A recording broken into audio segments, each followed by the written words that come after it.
At a private gathering inside a glass-walled hangar in Hawthorne, a chief executive named Vivian Blackwell invited a single father in a worn-out suit to sit among the most powerful men and women in aviation, expecting the room to laugh him out the door. But when Owen Callaway pulled out the chair beside her and sat down, the laughter died in an instant. Three rival chairmen looked at the steel ring on his hand, rose from their seats without a word, and walked out on a contract worth billions before a single signature was ever inked.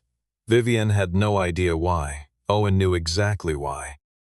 They were not afraid of the man in the faded jacket. They were afraid of what he had kept, quietly, for over a decade, about the very planes bearing their own names. If you love stories where quiet people hold more power than the room realizes, stay close. Because what happens next will change how you see every empty chair at a table like that one. Before the sun had fully cleared the tree line above the runway at Hawthorne, the hangar that housed the Blackwell Altair 900 was already humming with the particular tension of a company that had staked its future on a single flight. Technicians moved beneath the aircraft's long silver wing like a colony of ants circling something they did not fully trust. And somewhere above them, in a control room lined with monitors, executives watched numbers scroll past with the fixed stares of people who had already spent the money this airplane was supposed to earn.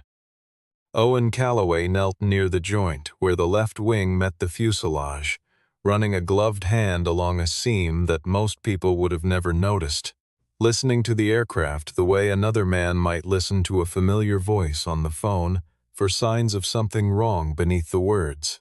The diagnostic panel on the wall blinked a clean, comforting green, but the numbers scrolling beneath that green told Owen a different story, a small stutter in the load pattern that repeated at almost the same interval every time.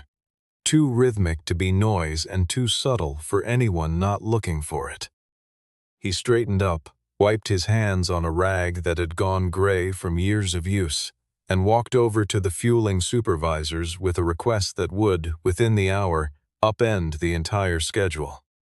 He asked that the fueling stop and that the aircraft remain in the hangar until someone reran the load diagnostics from a source outside the primary Blackwell software suite. The supervisor blinked at him, glanced toward the glass office above, and reluctantly radioed the request up the chain. Because whatever else people thought of Owen, no one on the floor ever ignored what he asked when it came to structural integrity. Word reached the control room within minutes, and Vivian Blackwell, dressed for a morning of investor tours rather than a technical dispute, felt her jaw tighten before she even reached the stairs. She had scheduled every hour of this day with surgical precision, and a single line worker with a laptop that looked older than some of her interns had just thrown a wrench into the machinery of a launch that mattered more to her than almost anything else in her professional life. Vivian came down onto the hangar floor, flanked by Everett Langdon, her chief operating officer, and a small cluster of investors who had flown in specifically to watch the aircraft taxi that morning, their expressions already shifting from curiosity to irritation as the delay stretched past 10 minutes. Everett leaned toward her and murmured that this was not new, that the contractor in question had a habit of raising alarms that never seemed to check out, phrasing it in the smooth, reasonable tone of a man who had learned exactly how to plant doubt without ever appearing unkind. Vivian crossed the floor with the brisk energy of someone accustomed to being obeyed, and demanded that Owen explain himself in under a minute, because investors did not fly across the country to watch technicians argue about software. Owen did not raise his voice or rush his words. He told her plainly that the load monitoring system was smoothing the readings in a way that made a genuinely dangerous oscillation look like ordinary measurement drift, the kind of thing a person only caught if they had spent years learning to distrust systems that were too eager to reassure them. Vivian studied him for a long moment, taking in the faded jacket, the scuffed boots, the calm and unhurried manner that read to her, in that moment, as either arrogance or ignorance, and she decided it was the latter. The refusal that followed was quiet but absolute. Owen would not sign off on the aircraft's readiness, not with the anomaly sitting unresolved in the data, and he said so without apology or hedge. Vivian's response cut through the space between them with the practiced precision of someone who had learned early that scorn could substitute for an argument she did not have time to make. She told him, in front of investors and engineers alike, that a man who inspected wings with a machine older than her interns had no business lecturing her top engineers on how to do their jobs. Owen absorbed the comment without flinching, and when he answered, his voice carried no heat at all, only the flat certainty of someone who had said this kind of thing before and watched it proven true. He told her that an airplane did not care whether the person warning it wore an expensive suit or a work jacket, only whether the warning was correct.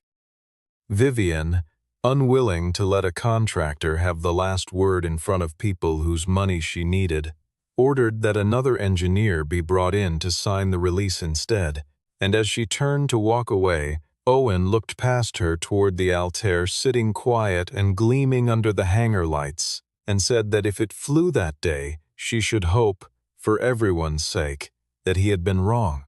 By early afternoon, a younger engineer named Nolan Pierce, working alone at a terminal because something about Owen's warning had lodged itself in his mind, pulled an older, unfiltered dataset and found the same rhythmic stutter Owen had described, buried beneath layers of smoothing that had scrubbed it from the primary display. Nolan sat staring at the screen for a long time before deciding, with a knot forming in his stomach, that this was not something he could quietly forget.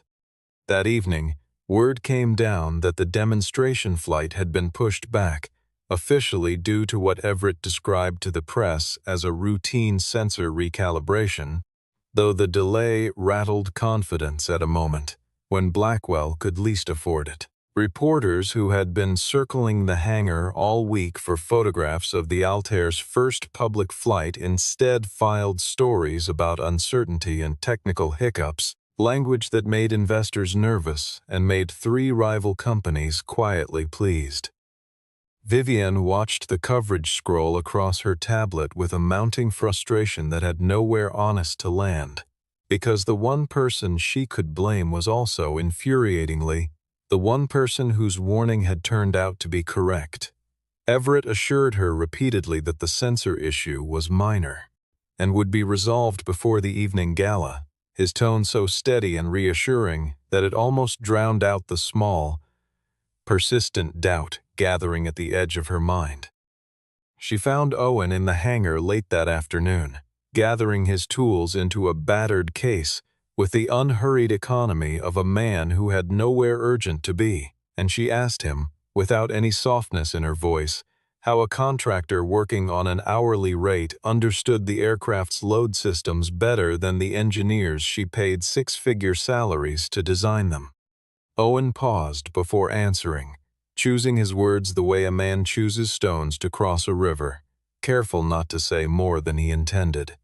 He told her that he had seen this exact pattern of error before on other aircraft under other names, and that the shape of the mistake was almost identical each time it appeared.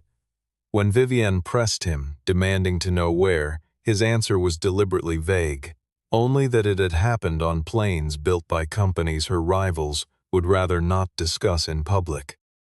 He warned her, plainly and without theatrics, that if she signed the technical commitment at the evening's gala without reading the appendix closely, Blackwell risked losing control over decisions concerning the very aircraft she was trying to sell.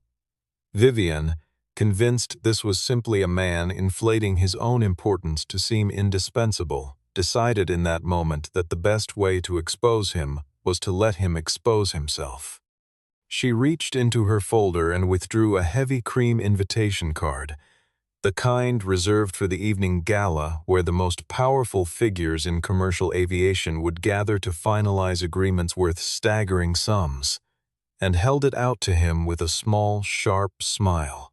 She told him he should come, that he should stand in front of actual chief executives and explain his theories directly, rather than causing quiet panic inside a hangar where no one important enough to matter would hear him.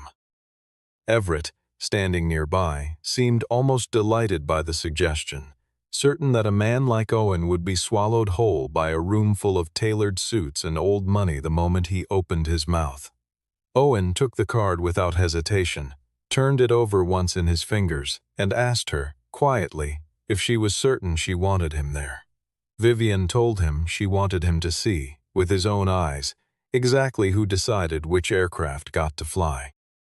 Owen looked at her for a long moment before answering that by the end of the night, she would understand how little those people actually decided at all. The moment Owen was out of earshot, Everett slipped away to a quiet corner of the hangar and placed a call to Conrad Wexler, chairman of Wexler Dominion Aviation, informing him in a low voice that a man named Calloway might be making an appearance at the gala that evening, and that it would be wise for certain people to be prepared. That night, Owen returned to the small house he shared with his daughter, the kind of modest home that never drew a second glance from neighbors, who had no idea what he had once built with his own hands. His daughter, Claire, 15 years old, and sharp enough to notice things her father tried to hide, watched him pull a suit from the back of the closet, one that had clearly not seen daylight in years, and asked why he needed it. Owen told her only that he had to see some people he used to work with, offering nothing more, and Claire, who had learned long ago not to push when her father's voice went quiet like that, let the question drop, even though she could tell he did not want to go. Before he left, Owen opened an old wooden box kept on the top shelf of his closet and lifted out a ring made of dull gray steel, its surface scarred with the kind of wear that only came from years of being handled, and then later deliberately preserved.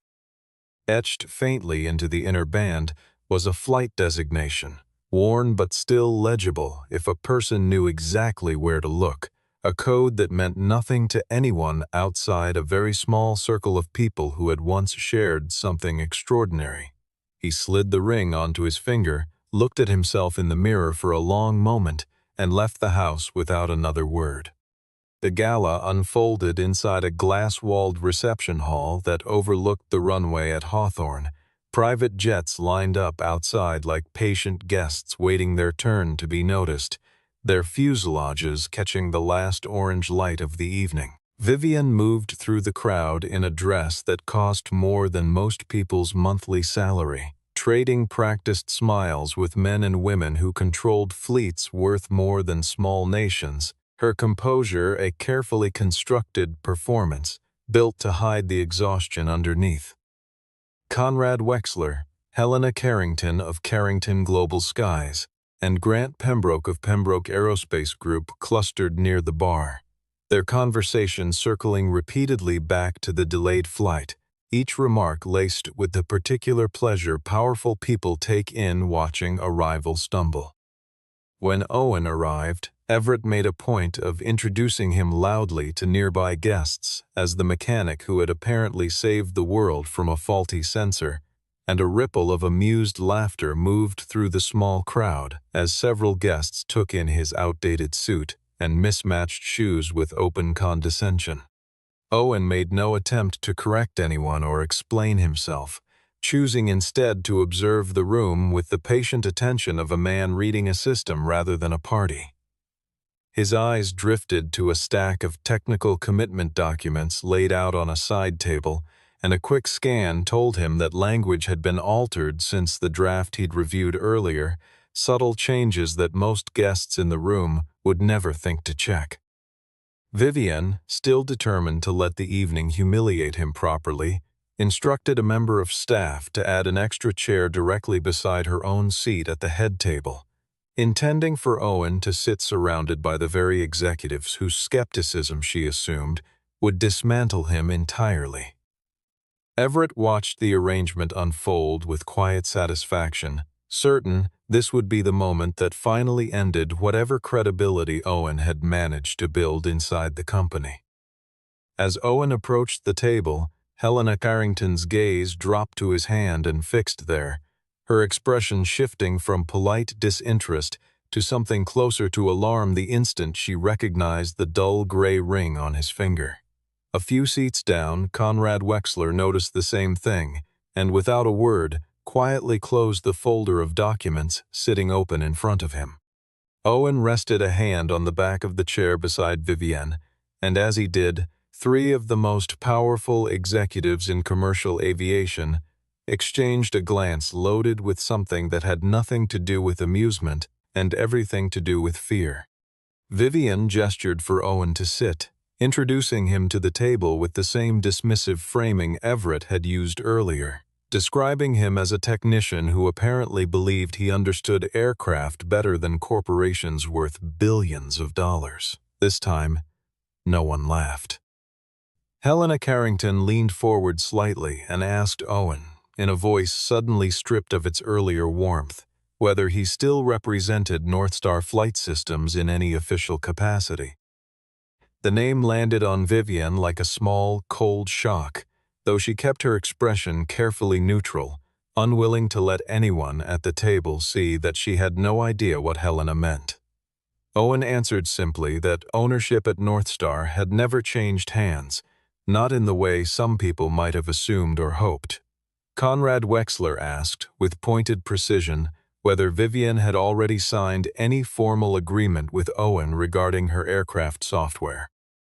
Vivienne, refusing to let her confusion show, said only that Owen was seated beside her and that everyone was free to draw their own conclusions from that fact.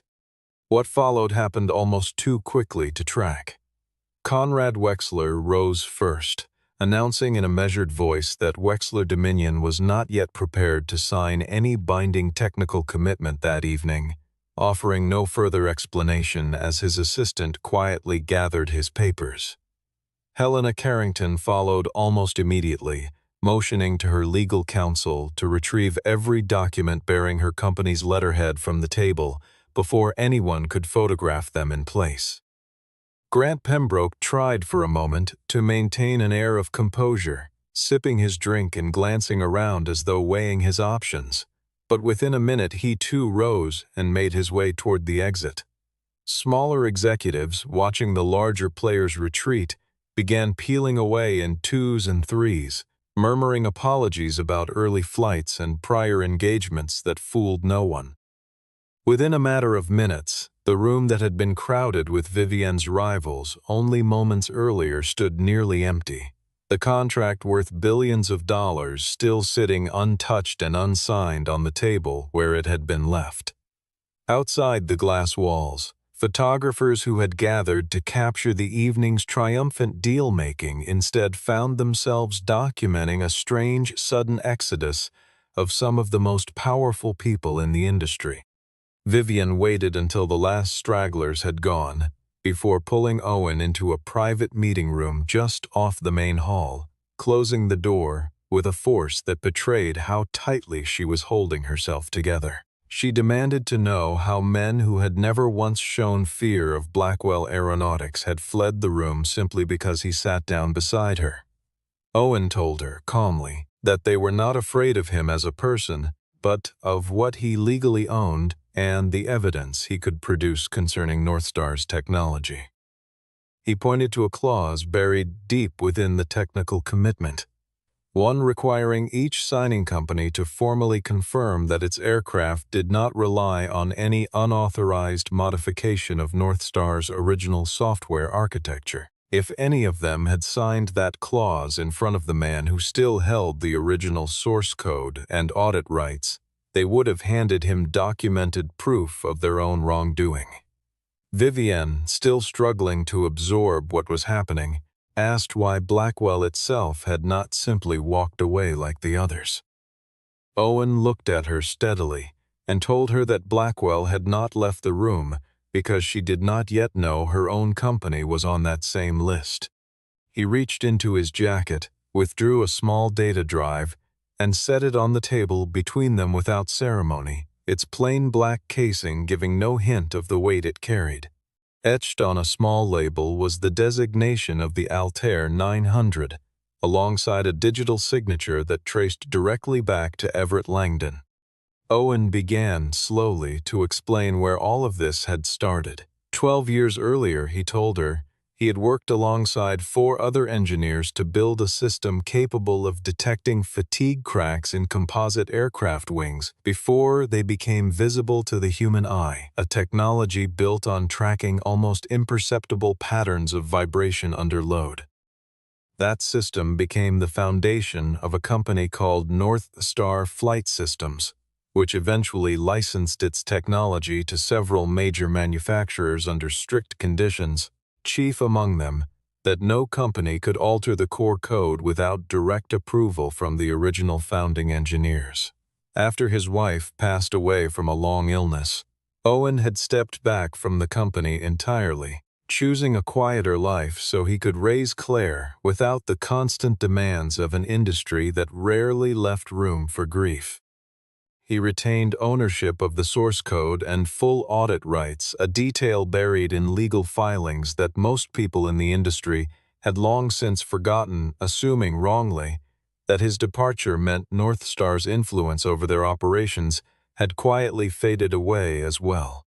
Vivienne pulled up internal purchasing records on her tablet with hands that were no longer entirely steady, and there, buried in the approval chain, she found Everett's signature authorizing the acquisition of new load monitoring software presented internally as an official North Star upgrade.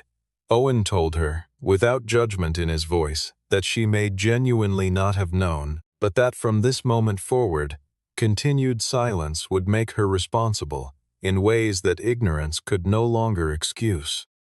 Vivienne, cornered and defensive, accused him of using the chaos of the evening to seize leverage over her company, her voice rising with the particular sharpness of someone protecting the last scrap of control she had left. Owen did not ask for money, and he did not ask for a position within Blackwell Aeronautics.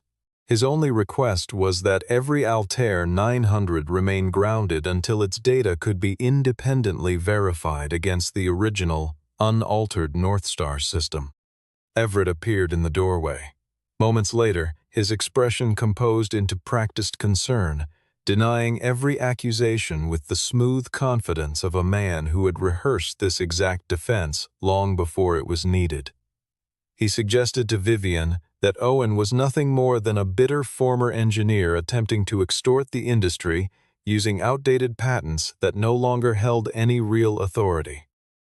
He warned her that if she grounded the demonstration flight now, the board would have no choice but to remove her from her position entirely, framing the threat as concern for her career rather than an attempt to protect himself. Vivienne stood caught between the reputation of the company bearing her family's name and the warning of a man she had, only hours earlier, invited to a party specifically to humiliate. She did not fully trust Owen yet, but she remembered, with a discomfort she could not shake, that he had already been proven right once that same day. After a long silence, she ordered the flight delayed an additional 6 hours so an independent verification could take place, a decision Everett accepted outwardly with calm before slipping away to quietly issue a command that deleted the last 3 months of stored flight test records. When Owen's small team attempted to pull historical load data the following morning, they found the servers scrubbed clean, 3 months of critical testing history simply gone, as though it had never existed at all. Owen assembled a small, trusted team inside the hangar before dawn, calling on Nolan Pierce, an electronic specialist named Marin Cole, and a test pilot named Reed Lawson, each of them willing to work through the night without asking too many questions about why. When it became clear the primary servers had been wiped, Owen revealed something Everett did not know, that the load sensors embedded in the aircraft's wing retained a separate, independent memory buffer never connected to the central Blackwell network. The team carefully opened an access panel along the wing to extract raw, unfiltered readings directly from the hardware itself, a slow and delicate process that left no room for mistakes. Vivienne, still dressed from the gala the night before, arrived at the hangar and, for the first time in longer than she could remember, worked shoulder to shoulder with technicians rather than observing them from behind glass. She held tools when asked, ran errands between stations, and watched Owen move through the aircraft's systems with a fluency that made her earlier dismissal of him feel increasingly foolish. Owen read the raw oscillation charts without needing any of the smoothing software Blackwell relied on, his eyes tracking patterns most engineers would need hours of analysis to identify. He pointed to the exact moment the dangerous vibration appeared, occurring precisely when fuel shifted from the auxiliary tank into the main supply line, a transition most systems handled without incident. This was not a fixed structural flaw, he explained, but a dangerous interaction between the altered NX-7B software and the aircraft's fuel transfer controller, a combination no one had thought to test together. If a pilot encountered strong turbulence at the exact moment that fuel transfer occurred, the resulting stress could push wing load beyond the aircraft's design tolerance in a matter of seconds. Vivienne realized, watching him work, that Owen did not simply understand this software. He had helped design the underlying principles that governed how the entire system was supposed to behave in the first place. The contempt she had carried into the hangar the previous morning had, without her fully noticing the shift, curdled into something closer to respect, and beneath that, a quiet shame she was not yet ready to speak aloud. Everett, sensing the ground shifting beneath him, called an emergency session with the board of directors, framing the situation as a crisis of leadership rather than one of safety. He told the board that Vivienne had allowed a contract technician to seize effective control over one of the company's most critical projects, language designed to make her sound reckless rather than careful. The board gave her an ultimatum: proceed with the demonstration flight exactly as scheduled or face immediate suspension from her role as chief executive. At nearly the same moment, a reporter contacted the company seeking comment on rumors that Owen had left Northstar years earlier amid an internal dispute, a story clearly leaked by someone eager to discredit him before he could do further damage. Owen could have released his own evidence publicly to defend himself, but doing so immediately would almost certainly cost Blackwell the contract before anyone had a chance to fix what was actually broken. He told Vivienne plainly that the decision belonged to her alone, that he would not make it for her, no matter what pressure the board applied.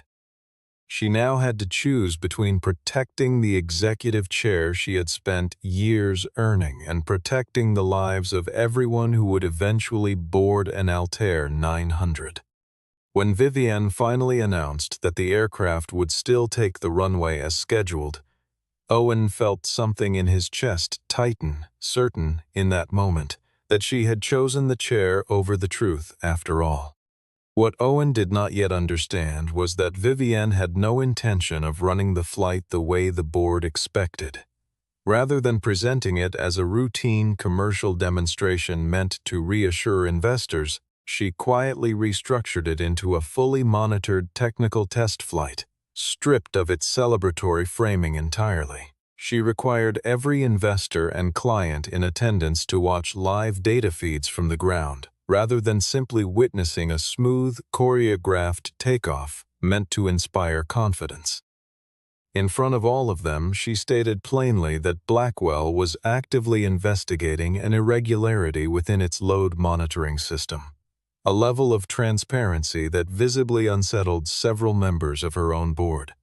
Their anger was immediate, several accusing her of damaging the company's market value simply by admitting uncertainty existed at all. Vivienne held her ground, telling them, with a steadiness that surprised even her, that a reputation built on concealment was not a reputation worth protecting once lives were genuinely at stake. Owen returned to the world of test flights that morning for the first time in years, though not as the one at the controls. He took a seat at the flight engineer's station beside Reed Lawson, tracking load data in real time rather than piloting the aircraft himself, his old certifications having long since gone unused. Vivian, who held her own pilot credentials from years earlier, chose to sit in an observation seat rather than remain safely on the ground, unwilling to ask others to accept a risk she was not willing to share. The Altair lifted off cleanly, executing a series of low, controlled passes around the airfield exactly as planned, the engine steady and the cabin quiet except for the low hum of instruments. As the fuel system began its scheduled transfer from auxiliary to main supply, the load chart on Owen's screen began to spike in precisely the pattern he had predicted the night before. Reed responded immediately, easing off speed and shifting the aircraft into manual control, his hands steady despite the sudden tension filling the cockpit. The moment passed without incident, handled with the kind of controlled precision that came only from a crew who had spent the entire night preparing for exactly this possibility, and no one aboard was ever in real danger. With the anomaly confirmed in real time, Owen activated the original, unaltered Northstar diagnostic code stored on his own private drive, code that had never been touched by anyone at Blackwell. The system immediately flagged the exact oscillation that the newer NX-7B software had been quietly smoothing away for months, presenting it clearly on every monitor connected to the live feed. That data streamed directly into the operations room below, visible to board members and client representatives alike, with no filter and no opportunity for anyone to soften what it revealed. Vivian understood, watching the numbers scroll past in front of dozens of witnesses, that had the original demonstration proceeded as first scheduled, with a cabin full of paying passengers, they might have unknowingly placed many lives at serious risk. The aircraft landed safely a short while later, greeted on the tarmac not with the celebratory applause originally planned, but with a tense and watchful silence. Owen told the assembled crowd that the flaw itself could be corrected, but that the industry as a whole needed to accept the full truth rather than continue managing around it. As the cabin door opened, aviation safety investigators and legal counsel representing Northstar Flight Systems were already waiting on the tarmac for Everett Langdon. Just as it seemed the truth had finally surfaced completely, Everett turned to face the gathered board and calmly announced that Owen himself had once signed off on the very NX-7B software now under scrutiny, transforming the man being treated as a hero into a suspect in front of everyone watching. Everett produced a printed document bearing what appeared to be Owen's own digital signature, timed and dated to suggest his direct involvement in approving the flawed software years earlier.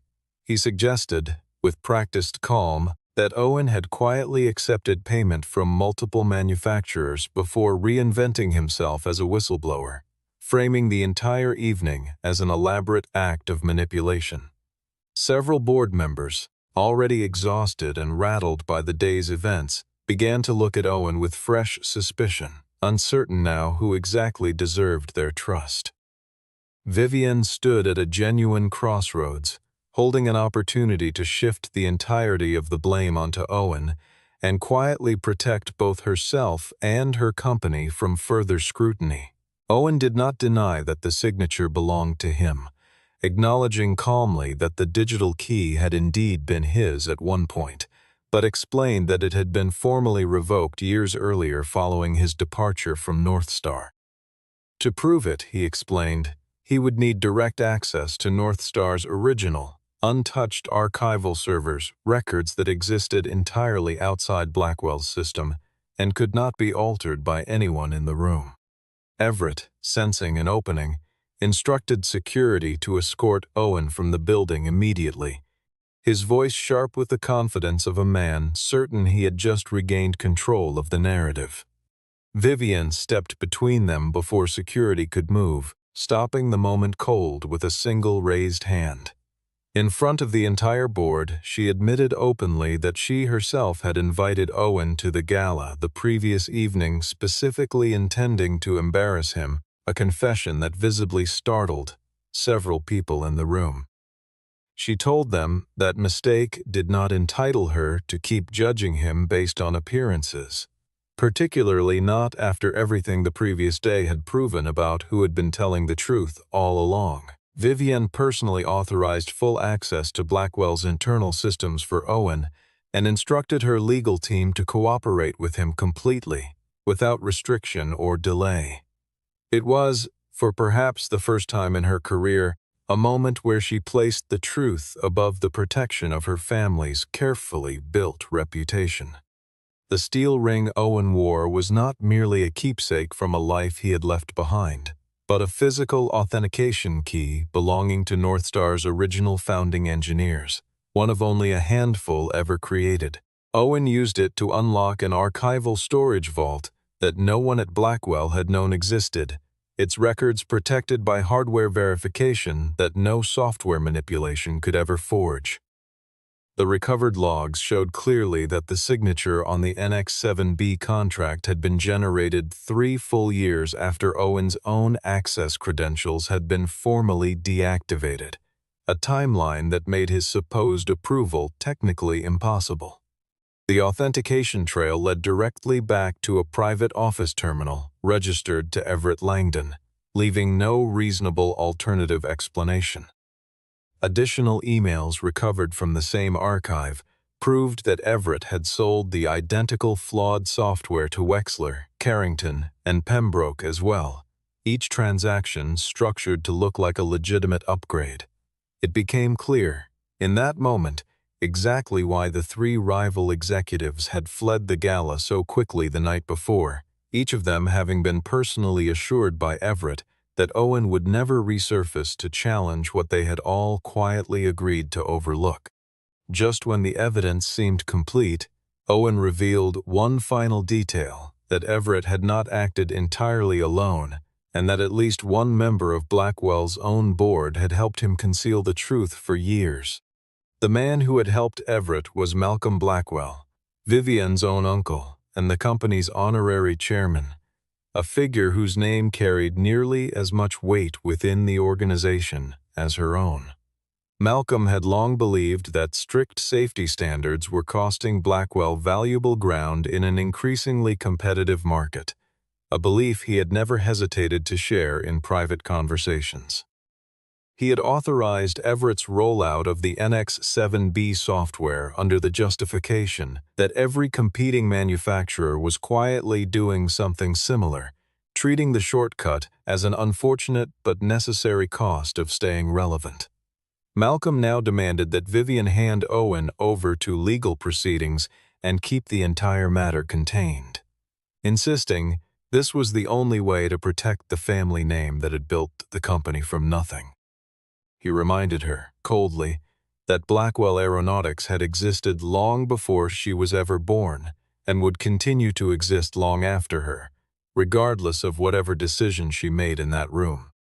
Vivian called an emergency meeting of the full board directly inside the hangar rather than in the polished conference room upstairs, choosing deliberately to hold the conversation surrounded by the very aircraft whose safety was in question. Owen presented the recovered data without asking for any position of control within the company or any financial compensation for what he had uncovered.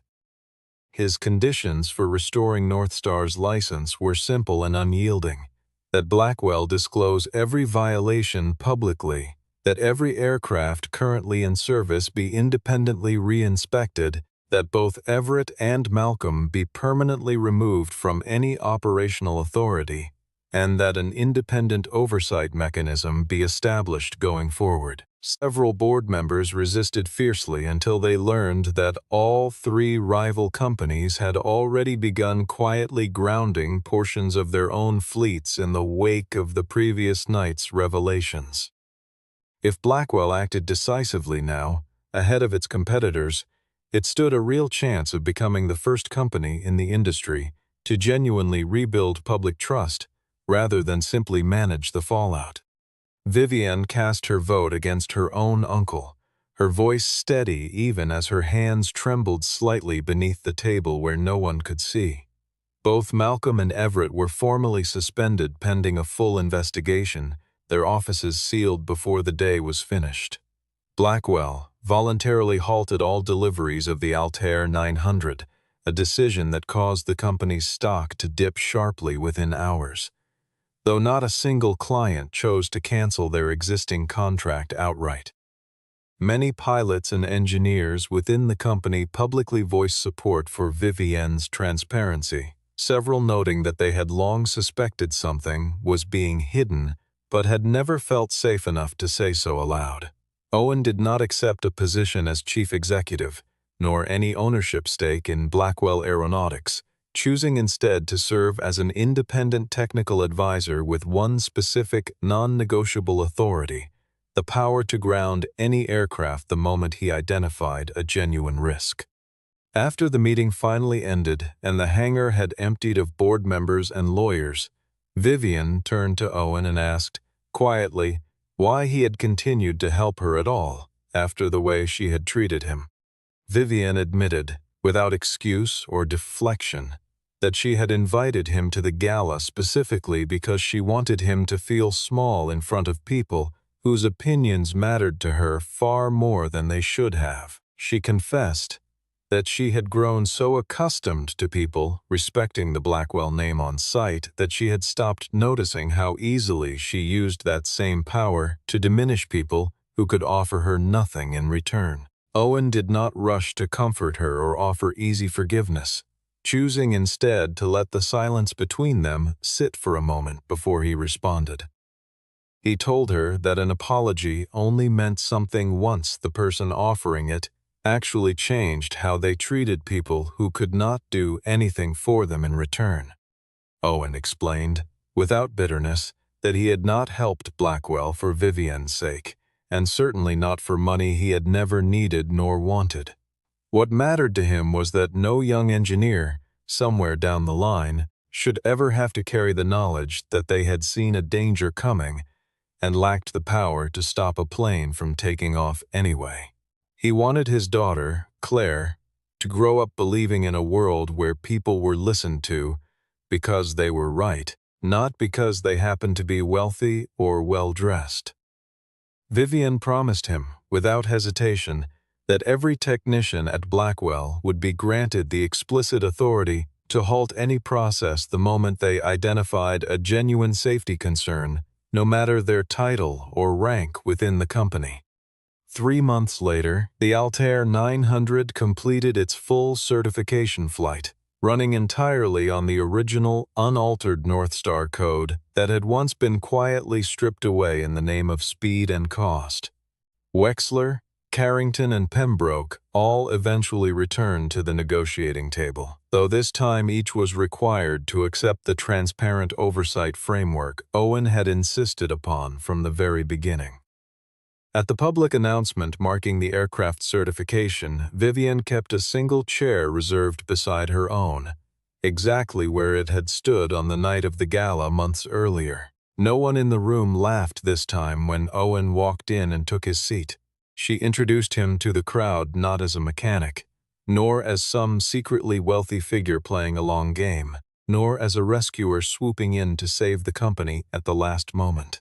She simply called him the man who had told the truth in a room full of people who had desperately wanted him to stay quiet. Claire appeared briefly at the hangar sometime after the certification flight had concluded, catching sight of her father's name listed quietly on a technical honor board near the main entrance. Owen did not linger for photographs or handshakes, choosing instead to walk over and help a young technician who was still learning how to properly inspect a wing joint, guiding her hands with the same patience he had once shown countless engineers before her. Vivienne watched him from a distance for a while before carefully placing the old steel ring, the one marked with the designation of the very first Northstar test flight, into a small glass display case near the entrance of the building. Beneath it, She had a simple line engraved into a brass plate for anyone who paused to read it, stating that no aircraft should ever be allowed to take flight simply because the person raising a warning did not carry a title large enough to be heard. When Owen finally returned to where she stood, Vivian gestured toward the empty chair beside her own, the same chair that had once been arranged as a cruel joke at his expense. This time, there was no joke hidden behind the gesture, no test designed to embarrass him, no performance staged for the benefit of powerful people watching from across the room. It was, at last, simply an invitation built on something that had taken both of them far too long to earn, a plain and hard-won respect neither of them would ever again take for granted.